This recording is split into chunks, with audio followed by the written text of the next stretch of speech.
Hello, everyone. Welcome to IGN's review discussion for Call of Duty Black Ops 3. I am Dan Stapleton, and this right here is our reviewer, Brian Albert. Hey, everyone. You liked it a lot. I did. It's right there on the board.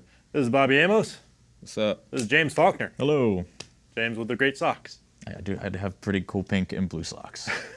So what we're here to talk about right now is your favorite and least favorite parts of Call of Duty Black Ops 3. Brian, why don't you kick off, summarize your review points for us. Summarize my review points. Well, the top and the bottom. Okay. My favorite thing about the game is probably the addition of the specialist in multiplayer. Mm-hmm. It is so refreshing to be totally different than what most other people have. It used to just be like, oh, your loadout determines who you are and what you're good at or bad at. And now that you pick a character, there's one of 9, and before the match starts, like, you lock it in, and that's it. It doesn't change. And you have an ability that most people probably don't have because there's so many options. And it's just great to be like, hey, you know, we all have these different weapons, whatever, but, like, I'm the only person who can see through walls, so, like, you need me for this thing. Or I can lay traps, so I can, like, defend the base better than other people. That's much needed. And what's the worst? The worst thing for me is probably the characters in the campaign. It was sort of a weird, almost Halo situation for me, where like I liked the bigger idea of what they were exploring, the sort of like weird AI gone rampant kind of thing. Really cool. But Never been done before. Yeah, well, you can do it well even if it's been done before, but you experience the story through the characters. And if they don't really say anything you relate to, and if they are just killed off before you get to know who they are or care about them, it just doesn't feel very powerful. They're all like knuckleheads too. It's the very stiff, like standard Call of Duty writing for those characters. Yeah, they're quite broy, and they're trying to like explain this new technology, which they do a good job of. But yeah, I loved playing the campaign. I think the new powers are cool, but I just didn't really care about the people I was playing with. You didn't care that they were alive, and you're glad that they're dead. I don't know about that. Bobby, how about you? What's your favorite part about Call of Duty Black Ops 3? Wow. Okay, I'm kind of piggyback off you. It has to be the specialist, and I didn't really realize how much I liked the specialist until I started playing the hardcore mode in multiplayer. But it is really starting to stand out more because in the core, I would, like you said, you could pick and choose different specialist abilities or weapons, and it's pretty much basically what you're going to be doing throughout that lobby or that game mode. So that really did stand out. It's just multiplayer. I was just so happy to be back into it and playing with my friends and just enjoying myself. So it's got to be multiplayer. Everybody know that. Everybody knows that. All multiplayer. Yeah. And what's your least favorite part? Oh man, I got 2 of them, so they all about the same. Pick the least favorite. Was okay. Well, I say for me, it's the zombies, the shadow of the evil, and this is what it is. I've come from where the first Black Ops, where it was pretty much we was locked up in that. It was one room. Yeah, and you pretty much had to defend that area and run around. Now, like I feel like it's so different. Where I was playing recently, and I just want to shoot the zombies. I don't want to keep running around, open up all these doors, trying to figure out what's going on. I went to another dimension and came back and was like, what just happened? Jeff Goldblum happened.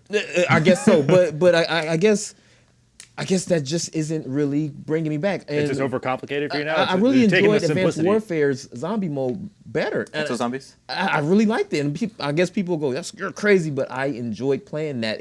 It felt so much more grounded. I knew what was happening. When people were coming and they were trying to stop me from doing what I wanted to do. Like I kept going as each new DLC came out. I was like, okay, I can't wait to play the Exo Zombies. So for this one, I'm just going, what is going on with this beast and what's going on with these opening this and doing? Just let me shoot zombies. So James, how about you? What's your top thing?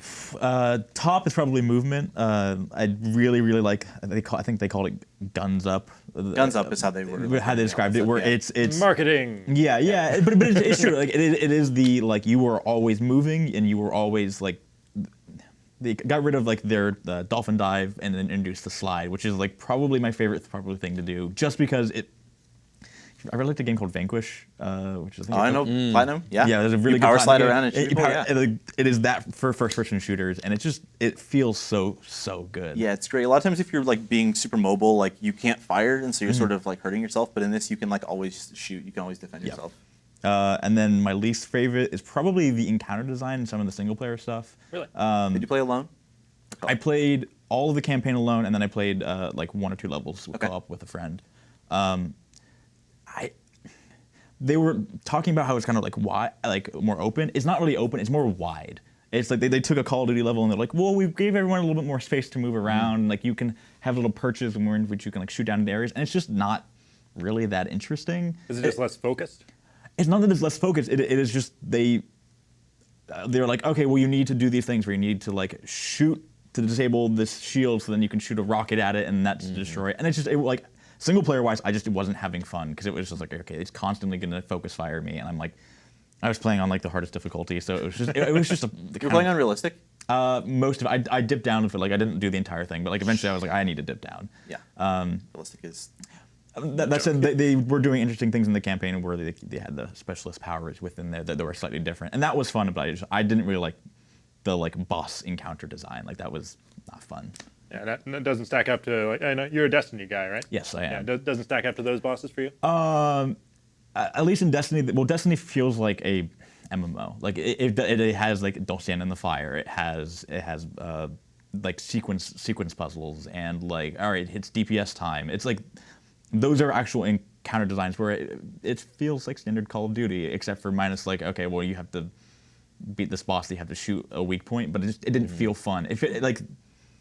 The reason that Destiny is fun is because it is with your friends, but I still feel like everyone has to be doing something different. It can't be, all right, we're all just shooting this one thing. Like bullet sponge at bosses are not fun.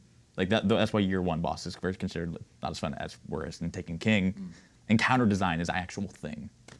Well, that's our high and low points for Call of Duty Black Ops 3.